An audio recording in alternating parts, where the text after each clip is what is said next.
वीरेंद्र, आज देखिए big brokerage report में हमने सीमेंट के ऊपर कुछ रिपोर्ट्स को चुना है। आज इस सेक्टर पे काफी बज दिखाई पड़ रहा है ब्रोकरेज हाउसेस में। दो रिपोर्ट्स आई हैं। पहले तो एक सीएलएसए की रिपोर्ट आई है और दूसरी इंटरेस्टिंग रिपोर्ट जो आई है वो है जेफरीज को लेकर भी। पहले सीएलएसए की रिपोर्ट आपके सामने रखते हैं कि उसमें बहुत सारे टारगेट्स हैं जिनमें रिवीजन हुआ है और नए टारगेट्स दिए गए हैं ब्रोकरेज हाउसेस की तरफ से।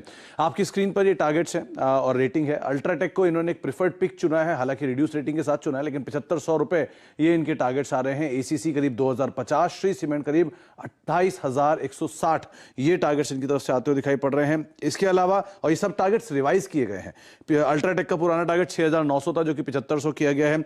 इसके अलावा श्री सीमेंट 28,020 का टारगेट था, इसको रिवाइज करके 28,160 किया गया है।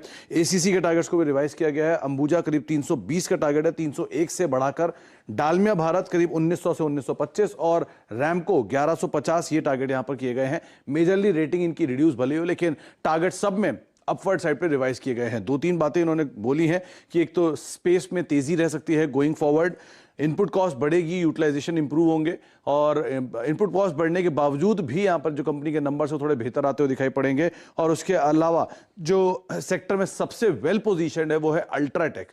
उनको करीब करीब 7500 के टारगेट इसीलिए दिख रहे हैं क्योंकि इस सेक्टर में अभी भी डोमिनेंस बनी हुई है। सवाल 125 मिलियन टन के आसपास की कैपेसिटी है और इस कैपेसिटी को कंपनी अच्छे से इन कैश गोइंग फॉरवर्ड कर सकती है।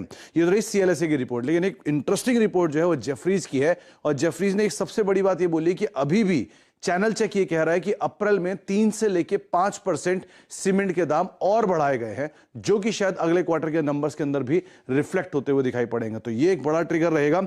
उसके अलावा अच्छे नंबर्स गोइंग फॉरवर्ड इस क्वार्टर में रह सकते हैं। इस पूरे स्पेस के अंदर एबिटा ग्रोथ करीब करीब 25% इस सेक्टर की देखने को मिल सकती है इस क्वार्टर के अंदर। फ्यूल कॉस्ट बड़ी है, इसका भी एक इंपैक्ट रहेगा, लेकिन वो बहुत ज्यादा इंपैक्ट नहीं रहेगा, थोड़ी सी तेजी को कैप कर सकता है।